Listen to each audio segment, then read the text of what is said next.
السلام علیکم، میں ہوں آپ کی میزبان یاسمین آفتاب علی۔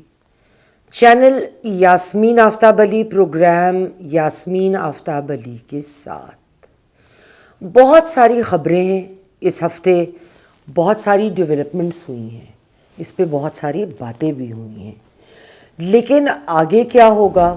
جتنے منہ اتنی باتیں۔ لیکن آج ہم اپنے پروگرام میں، اپنی اس نشست میں یا پوڈ کاسٹ کہہ لیں، ہم آپ کو باترتیب آگے آنے والے واقعات سے مطلع کریں گے۔ اس پروگرام میں میرے ساتھ رہیے۔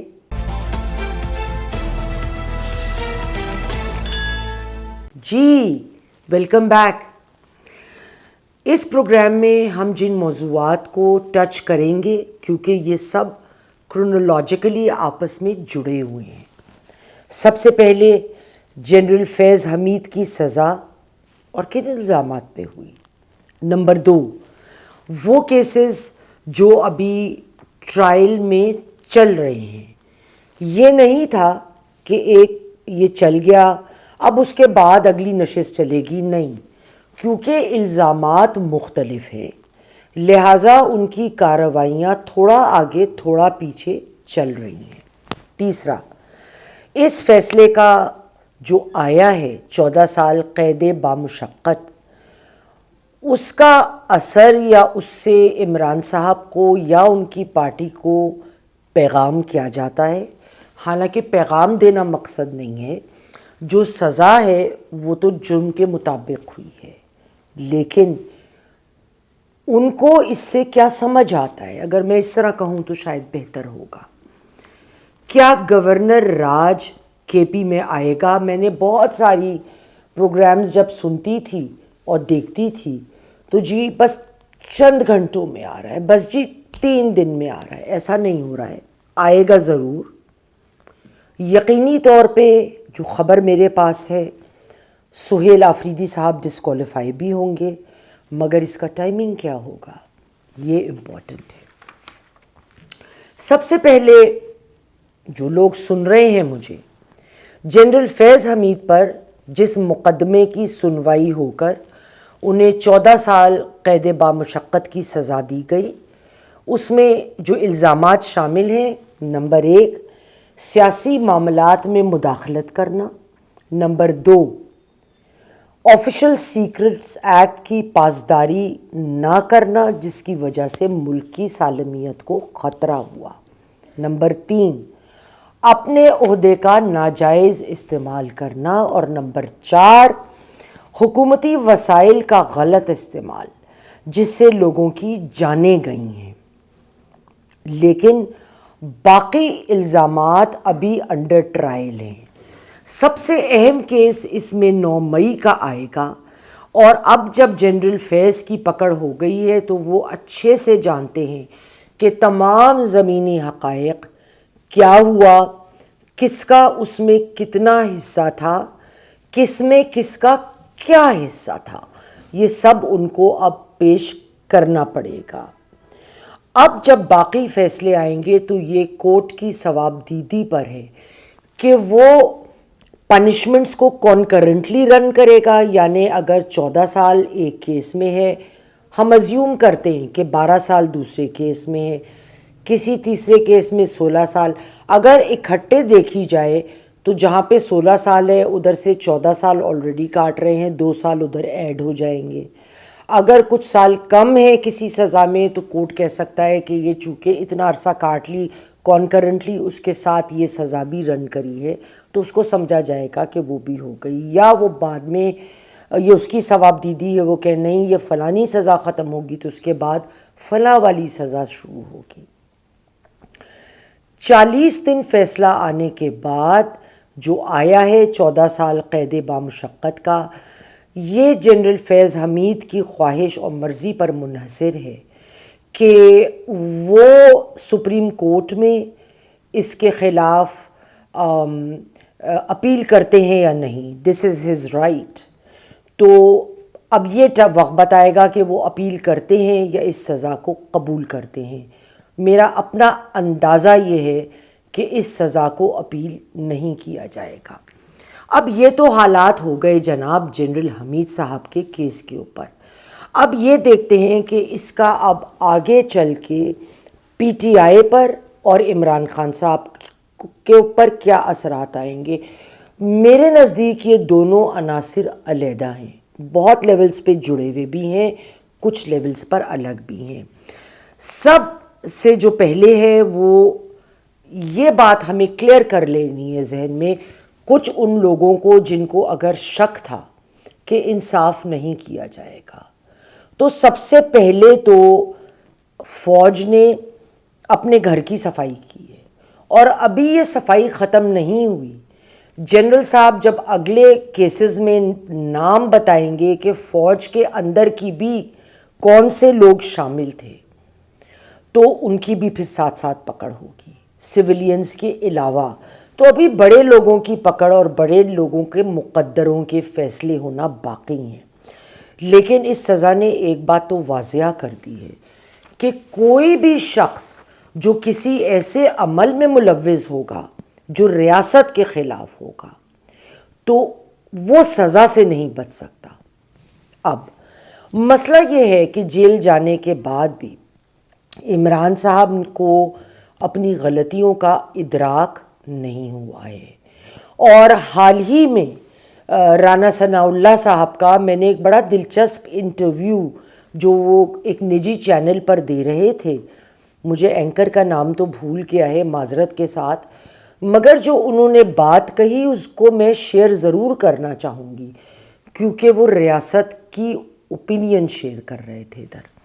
ان کا کہنا یہ تھا کہ ریاست نے اور وقت کی حکومت نے متعدد دفعہ پی ٹی آئی میں ظاہر ہے کوئی اپنے فیصلے لینے کا مجاز نہیں رہا ہے.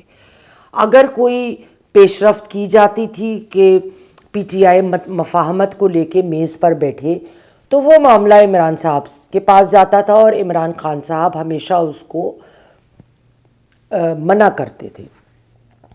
ایک خاص جو پیشکش کی گئی جس کا خصوصی انہوں نے ذکر کیا کہ دوسری دفعہ جب اپروچ کیا پی ٹی آئی کو تو اس وقت عمر ایوب صاحب تھے, اور انہوں نے جن نازیبا الفاظ کا استعمال کیا تھا منع کرتے ہوئے وہ مناسب نہیں تھا, ایسا رانا ثناء اللہ صاحب نے کہا.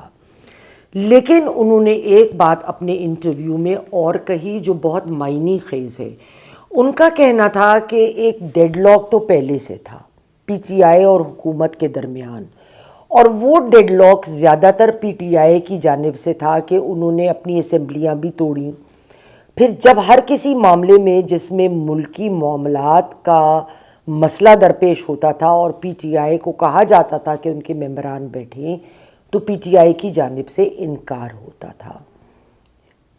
اور پھر جو ٹویٹر ہینڈل عمران صاحب کا باہر سے استعمال ہوتا ہے جس کو وہ پبلکلی کہتے ہیں کہ میرا ٹویٹر ہینڈل ہے, اس پہ ڈیڈ لاک کے باوجود بہت سارے ایسے باتیں اور جملے اور الفاظ کا استعمال ہوتا تھا, الزامات کی بارش ہوتی تھی جو ایک آلریڈی ٹینس صورت حالات میں مزید ٹینشن پیدا کر دیتے تھے. اب آگے کیا حالات ہوں گے, سب سے اہم بات یہ پیچھے ایک سیکوینس میں نے حالات کا چھوٹا چھوٹا بتانا ضروری سمجھا کہ اب ہم آگے کی بات پہ جب پہنچیں تو ہمارے سننے والوں کو یہ سمجھ آئے کہ تانا بانا کدھر سے جڑ رہا ہے. عمران خان صاحب اب گرفت میں ہیں, اس میں کوئی شک نہیں ہے, اس میں کوئی دو رائے نہیں ہے. ان کو رہا کرنے کوئی نہیں آ رہا ہے. جن سے امیدیں لگائی تھیں ان راستوں سے, ان لوگوں سے, ان ممالک سے ان کو ایک ڈس اپوائنٹمنٹ کا سامنا کرنا پڑا ہے. انہیں جو 9 مئی اور نومبر کے واقعات ہیں خصوصی طور پہ, اور وہ جو کئی ملین پاؤنڈ کا کیس ہے وہ اپنی جگہ ہے, لیکن ان کو آگے بہت لمبی سزا ہونے والی ہے اگر ان کے خلاف تمام ثبوت ثابت ہو گئے. اور مجھے اس میں شک نہیں ہے کہ کچھ کیسوں میں اگر کچے پکے معاملے ہوں گے تو ان کی ایک آدھ کیس میں، 2 کیسز میں، 3 میں معافی بھی ہو جائے، لیکن جو میجر کیسز ہیں ان میں ان کی پکڑ ضرور ہوگی۔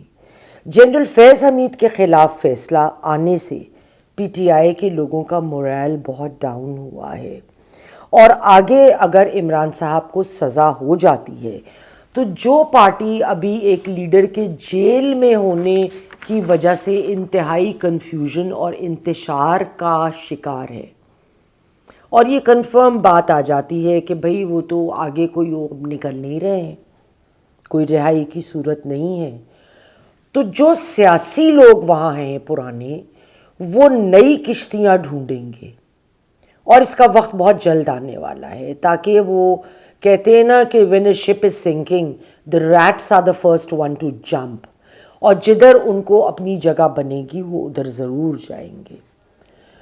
اب فارورڈ بلاک بھی اس کے بعد ایک ضرور آئے گا۔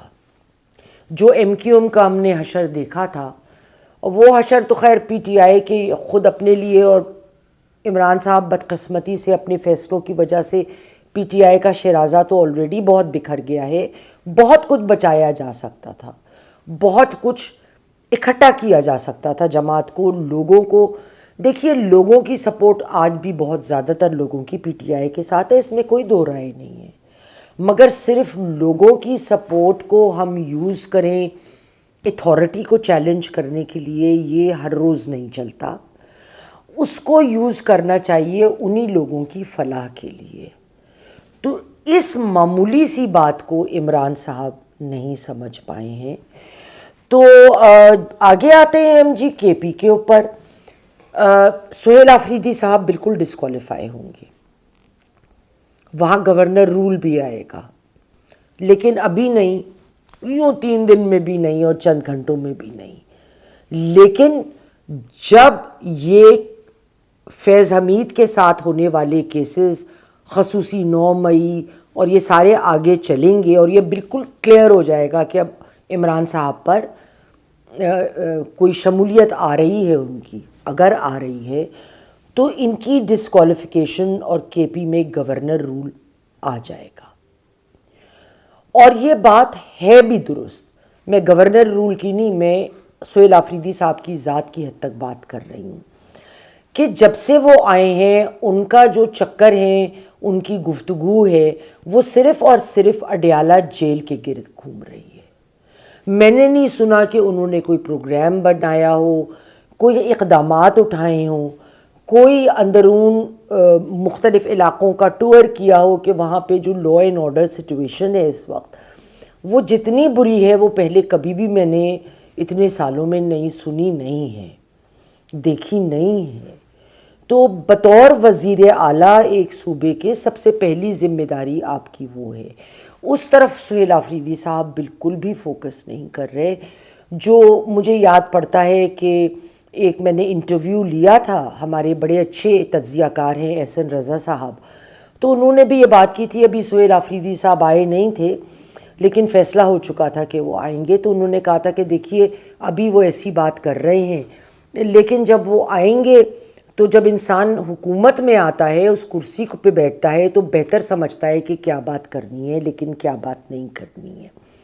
لیکن سہیل آفریدی صاحب جو ہیں، یا تو ان کو بہت سخت عقل مندی کا تو تقاضا یہی تھا کہ وہ ایسا ہی کرتے، لیکن شاید عمران خان صاحب نے ان کو چنا ہی اسی لیے تھا کہ وہ ان کا سیدھا بازو ثابت ہوں گے، وہ اپنی ڈائریکشنز کو فالو بھی بالکل ٹھیک کر رہے ہیں لیڈر کی، لیکن عمران صاحب کے اپنے حق میں وہ صحیح نہیں ہے۔